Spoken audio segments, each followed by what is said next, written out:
अल्हम्दुलिल्लाह रब्बिल आलमीन वस्सलातु वस्सलामु अला सय्यिदिल मुरसलीन अम्मा बाद फ़अऊज़ु बिल्लाहि मिनश शैतानिर रजीम बिस्मिल्लाहिर रहमानिर रहीम अम हसिबतुम अन तदखुलुल जन्नता वलम्मा यअतिकुम मसलुल लज़ीना खलौ मिन क़ब्लिकुम मस्सतहुमुल बअसाअ वद्दर्रा वक़ाल तआला फ़ी शानि हबीबिही व महबूबिही मुख़बिरन व मुनज़िरा इन्नल्लाह व मलाइकतहु युसल्लूना अलन नबी या अय्युहल्लज़ीना आमनु सल्लु अलैहि व सल्लिमू तस्लीमा। दुरूद शरीफ अमीना मुहब्बत सल्लल्लाहु अलैहि अल्लाहुम्मा सल्लि अला सय्यिदिना व मौलाना मुहम्मदिन बारिक व सल्लिम व सल्लि अलैहि। किरामी कदर लरी नज़दीन रातन को मेहमानानो मेज़बानानो मशरानो कशरानो नौजवानानो टोलो रोनो तज़ खुश आमदीद हर कलेवे। अस्सलामु अलैकुम व रहमतुल्लाहि व बरकातुहू। ज़मा मुसलमानानो रोनो दे इस्लामी काल मुहर्रमुल हराम बेहतरीन म्याश्ते नन नहम तारीख ते डेर खैस्ता मुबारक औरज़ 1445 सीनी हिजरी अवलने म्याश्ते नन नहम तारीख ते। चूँकि इस्लाम हमेशा द कुर्बानी आवाज़ कड़े दे, इस्लाम हमेशा द कुर्बानी नारा लगाओले दा। योज़ल नबी पाक सल्लल्लाहु अलैहि वसल्लम खनकाबे देवार सर ठीक लगाओले हो पदे के हज़रत खब्बाब बिन अर्त रदियल्लाहु ताला अन्हु सहाबी रसूल रागे अगवाई कुर्बान मकी खल्क इंतहाई जुल्म सितम को मुंगो तंग रहो दी जुल्मुना रोजाना ददुई जुल्मुना दुई लास मुंग जिस्मुना बांधे दागुना जोश कुर्बान सदिवश अल्लाह महबूब सल्लल्लाहु अलैहि वसल्लम टेक लगाओले जिक्र कौल के नस्तो तो फरमाई ए खब्बाब आगा वक्त खुलाना दे रागला कम वक्त प मख के अंबियाओ बांधे रागला दे मख के उम्मतुनो बांधे कम वक्त रागला दे दीन इस्लाम लखातिर पसर बांधे बे अरवर के खो प मेज बे द्वजे को दीन इस्लाम लखातिर मंगस बे अरवाख इस्तला दा ओस पने और दे दिल जिस्म न बैदा वखदा से पे बांधे राखा गल। अल्लाह महबूब चदा खबरें और तोकड़े पदे वक्त अल्लाह पल कुरान मजीद सूरह बकरा आयत नंबर 224 नाजिल फरमाए। अल्लाह फरमाई अम हसिबतुम अन तदखुलुल जन्नत तासु दा गुमान कई छ तासु ब जन्नत दन शे वलम्मा यअतिकुम मसलुल लज़ीना खलौ मिन क़ब्लिकुम तर ओ सपूर खुतासु ता आगा शिजला नदर रसिदला चकम मख के खल्क तरागल मस्सतहुमुल बासा वद्दर्रा तकलीफुना पे बांधे रहा अजीब मुसीबतुना पे बांधे रहा वे ख़ज़ा से तकलीफुना पे बांधे रहा। इस्लाम मा इज़्ज़तमंदो कदरमंदो हमेशा दे पारा कुर्बानी इस्लाम पर खैस्ता अल्फाजों के लिखल शवे इवा दर्दनाका दर्दमंद वाक़या द करबला हम दे औदा तर वक्त पूरे द इस्लाम तारीख न मुकम्मलेगी तर सो पुरस्ता वाक़या द करबला पकी खौदी नबी आगा पदे जहात ना इमाम हुसैन रदियल्लाहु ताला अन्हु बांधे जुल्म आगा देल जहाता हज़रत इमाम हुसैन इमाम अली मकाम इमामुल हुमाम इमाम तिश्ना काम हज़रत सैयदना इमाम हुसैन रदियल्लाहु ताला अन्हु अल्लाह कम सब्र वर कड़ो संग अज़ीम सब्र अल्लाह वर कड़े 72 कसान पखपल्लास बांधे ऊंचा तव खेमो तरावड़ न यौ न दुआ पदे के जामन दी पदे के रुण दी हज़रत अली रदी अल्लाह ताला अन्हु نه زامن په دې واقعه کې موجود و سره د امام حسین، ابو بکر بن علی، عمر بن علی، عثمان بن علی، دا ټول زامن د حضرت علی پکې موجود دي. دا یو یو ورور اوچته وه، یو یو زوی اوچته وه، یو یو وراره اوچته وه، خو دې باوجود هم صبر مقام کم الله ورکړی د غره په شان صبر وال انسان ولاړ. امام علی مقام امام حسین رضی الله تعالی عنہ شهادت سره د پیدایش سره د شهادت خبر هم مشوره شو. جبریل امین نبی علیہ الصلوۃ والسلام ته د امام حسین زیره ورکړو، سره شهادت خبر هم کړ چې ستا دا بچای به شهید کی او د تسبت رسول الله وای. نبی پاک صلی الله علیه و آله وسلم فرمای څنګه چې الله رب کریم حضرت یعقوب علیہ الصلوۃ والسلام زامنو نه د نسل خور کړو، دک سبا الله رب کریم زمان نسل امام حسین نه خورل، امام حسین نه زمان نسل خورل. ما عزت مندو دومره ظلم و ستم وشو چې حضرت امام حسین رضی الله تعالی په دې اننګي باندې غشای ولګېدو، په تیر شو، وینه را روانه شو، تر دې پورې چې امام حسین رضی الله تعالی هغه وینه داسې په لاس کې واخیسته، لاس یې ورته ونیو او اسمان ته وشیندله. وای یا رب ته ګواه اوسه دې ظالمانو د خپل نبی لور بی بی فاطمه زوی وینه توی کړل. یا رب زه له دوی نه بدل غواړم، ته بدل تیوال. ما عزت مندو قدرمندو د دې کل واقع اصل نچوړ مقصد څه شی و؟ حضرت امام حسین رضی الله تعالی عنہ د سره یزید پلید سره جنگ د څه خبره و؟ د څه شي جنگو؟ معامله د څه وه؟ د روپو نه وه، د جایداد نه وه، د دین وه چې زه ستا په لاس باندې بیعت نه کومه. په ځمکه مخ چې نبی پاک صلی الله علیه و آله وسلم لمسی موجود وي او یو کس راځي او هغه د خلافت په کرسی باندې کینی او بیا خلکو ته غلط غلط حکمونه ورکوي، په دې کې خو ملزم زیم، نو دې له جاته د بیعت نه کولو. که چېرته د بیعت کړی هر څه مراعات په ورته را روان، هر څه به ورته را روان، دکه په خپل کور. یاد وساتئ دین اسلام همیشه دپاره وخت غوښتی دی، دین اسلام همیشه دپاره قرباني غوښتې ده. نبی پاک صلی الله علیه و آله وسلم خواته یو صحابي راځي، نوم یې سعد دی. و یا رسول الله صلی الله علیه وسلم دا تور خلق په جنت ته دننه کېږي که به نه دننه کېږي؟ تور خلق په جنت ته دننه کېږي که نه به دننه کېږي؟ ولې به نه دننه کېږي؟ چې الله و الله رسول ته راضي وي تور خلق به هم جنت ته دننه کېږي. وی زه به جنت ته دننه کېږم که نه؟ دی له رنګ تور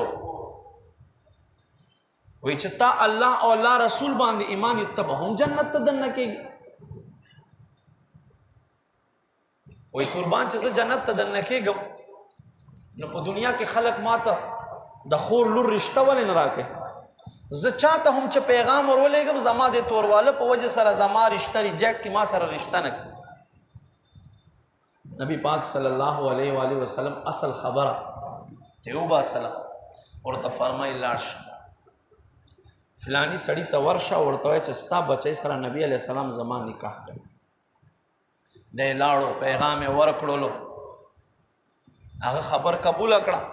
نبی علیه الصلاۃ والسلام په خپله نکاح وتړلو. نکاح نه بعد نبی علیه السلام دته څه کور اخراجاتو دپاره روپۍ ورکړې. دی لاړو چې څه ساز و سامان واخلمه. نکاح وشو، رخصتی وشوه، شب زحاف لا پاته ده چې په دې کې اعلان وشو ای ایمان والو نن بیا دین ته د قربانۍ ضرورت دی، تاسو راوځئ اللہ رسول حکم دے غزا بکیگی جنگ بکیگی ما عزت مند دته خو چا نو ویلی خو خپل رضا د خپل رب د خپل رسول پر رضا باندې قربان لاړو ځان له یوه توره واخیستله میدان ته په پټه سره ووتلو شهید شو کله چې الله محبوب صلی الله علیه و آله وسلم وکتلو چې د دې پاره تورسارې بیبي په کور کې انتظار کوي هغې ته پته نشته او دی په میدان کې شهید پروت دی نبی پاک صلی الله علیه و آله وسلم غیږ کې واخیستلو له مخ نه ګرد صفا کوي په سترګو کې اوښکې دي نبی پاک صلی الله علیه و آله وسلم وخندل صحابه تپوس ته وکړلو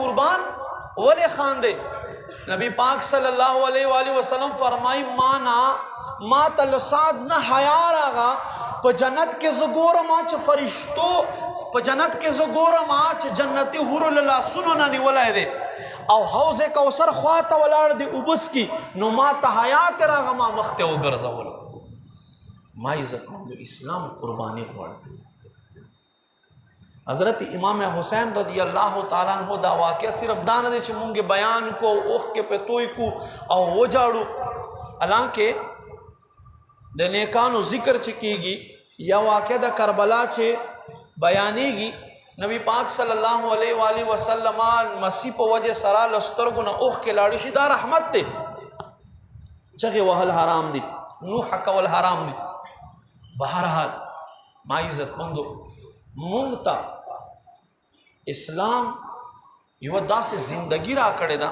چې هغه زندگی با د هر مذهب والو نه ممتاز وي هغه زندگی با د هر مذهب خلکو له زندگی نه جدا وي کم وخت د عبادت په وخت کې به مونږه عبادت کوو کم وخت د معاملات په وخت کې به مونږه معاملات کوو کم وخت د دنیاوي ودونو دنیاوي خبرو په هغه وخت کې به مونږ هغه کارونه کوو او که چېرته داسې نه کوو نو ما عزتمندو قدرمندو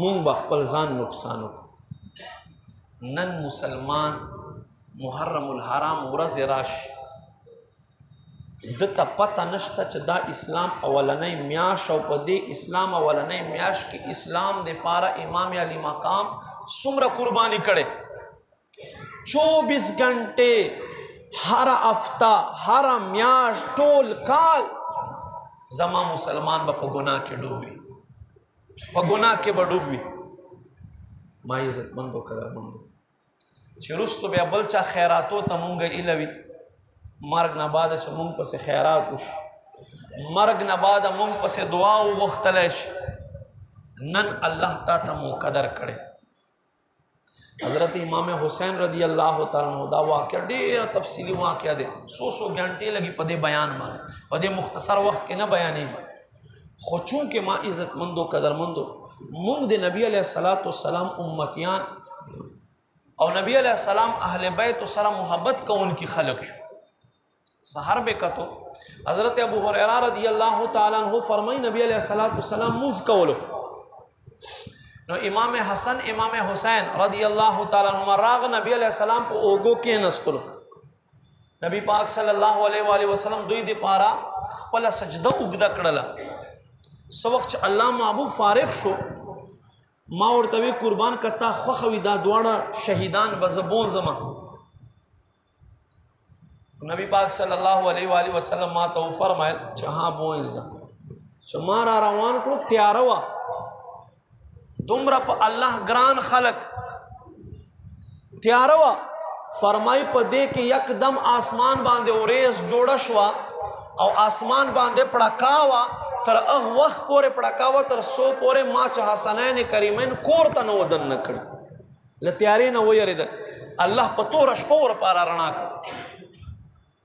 هغه مقام چې دا د جنتی نوجوانانو سرداران دي دین اسلام دے پارا دومره قربانی کوي د رب پر رضا باندې راضی دي تند برداشت کوي لوګه برداشت کوي سفر برداشت کوي سخت تکلیفونه برداشت کوي سده پارا چې زما دي نکدا دین چه دے بد مذهب خلکو ته لاړ نشي، غیر خلکو ته لاړ نشي، هغو خلکو ته لاړ نشي کوم خلک چې اسلام پورې ټوکې کوي، اسلام قوانین ورانوي، ځان قربان، مال قربان، اهل و عیال قربان، کل نسب قربان، په څه باندې؟ نبی علیہ السلام په دین باندې. او نن مسلمان نه هغه مونځ پنځه ټیمه نه کېږي. نن مسلمان دنیا کې دومره ډوب شو چې د حلال او د حرامو فرق نه کوي، حلال او حرامو فرق نه کوي. نن مسلمان دومره په دنیا کې ډوب شو چې دته د عبادت پته نه لګي. نبی علیہ السلام ته یو صحابي راغی، قربان په سترګو ړوند یم، جمع ته راتلی شم که نه شم راتلی؟ الله محبوب ورته فرمایي اذان آواز درځي؟ وایي بالکل راځي. وایي بیا به جمع ته راځي. هغه په دوه سترګو باندې ړوند دی، جمع ته راځي او تا دواړه سترګې روغې دي، وایه اورې او بس خبر اګنور کړي، جمع مونځ ته نه لاړ شي. ما عزتمندو قدرمندو، نقصان د چا دی؟ نقصان تا او زما خپل دی. نیکی نه کوو، نیکان نه جوړیږو. نن په دنیا کې کرنسی روپے دی اهمیت ته، او روپے بغیر ته گاڑی تخپنه شیخ اخیستله اوچته وله، روپے بغیر ته په بازار کې ساز و سامان نشه اخیسته. یاد وساته دستا په قبر کې، په میدان محشر کې، جنت ته تګ موتا په دې ټولو کې ستا دپاره کرنسي چې دی هغه نیکي دی چې نن تا سره اهمیت نشته. دې نیکۍ په ذریعې به ته ځې او نیکۍ په ذریعې به الله ته ناراضي کېږي او الله په فضل سره به ته بیا دننه کېږي. چې نیکي کوې الله فضل به وي تر باندې او د الله فضل په ذریعې سره بیا ته جنت ته دننه کېږي. ما عزتمندو قدرمندو، موږ هغه خلک نه یو چې بس راشه دوه خبرې واوره اوښکې توی که او بیا خیر ستا او خیر زما. نه، واقعه د کربلا چې دی دا مونږ ته 24 ګنټې، پورا ہفتہ، پورا میاشت، پورا کال دا درس را کوي. حضرت امام علی مقام، امام الحمام، حضرت امام حسین رضی اللہ تعالیٰ عنہ تعلیمات سے شہیدی کله چې ټول شهیدان شو. وګوره کتابونه اوچت کا، حضرت امام حسین رضی اللہ تعالیٰ عنہ شهیدان پراته دي، وینو نه لت پت پراته دي، چا سر نشته، چا خپې نشته، او دته پته دی چې زه به هم شهید کېږم. نن دا لمر ډوبېدل به زه ونه وینم. جمعې ورځ د دقسې جمعې ساعت مونځ یې وکړلو، راغی خپلې خیمې ته، ټولې زنانه یې راغونډې کړي دي. امام زین العابدین رضی اللہ تعالیٰ عنہ بیمارو، سخت بیمار په بسترې باندې پروت را پاسېدی نشي. ښکلې کړلو، وایي بچیا کیدای شي دې نه بعده مونږ ملاقات ونشي، خو زه تا ته یو څو نصیحتونه کوم، هغه نصیحتونه واوره. اوله خبره ده چې ته به داسې وکړې چې دا خپله مور، خپلې خویندې، د تره لونه چې څومره زمونږ دا زنانه دي دا به په خیر و عافیت سره دوباره مدینې ته ورسوي. ای زما بچیا ته به میدان ته نه وځې، ستا نه به زما دا سلسله مخکې ځي. ای زما بچیا ګورې ما نه بعد به په مور باندې، په خویندو باندې، په ټولو زنانو باندې ته غږ کوې چې اوښکې به نه تویوئ، نوحه به نه کوئ، ګریبان به نه شلوئ، ویښته به نه راکاږئ. داسې نه چې الله او الله رسول ناراض نشي. مونږ خو د هغوی رضا پسې راوتي. څنګه بهترین تعلیمات دي.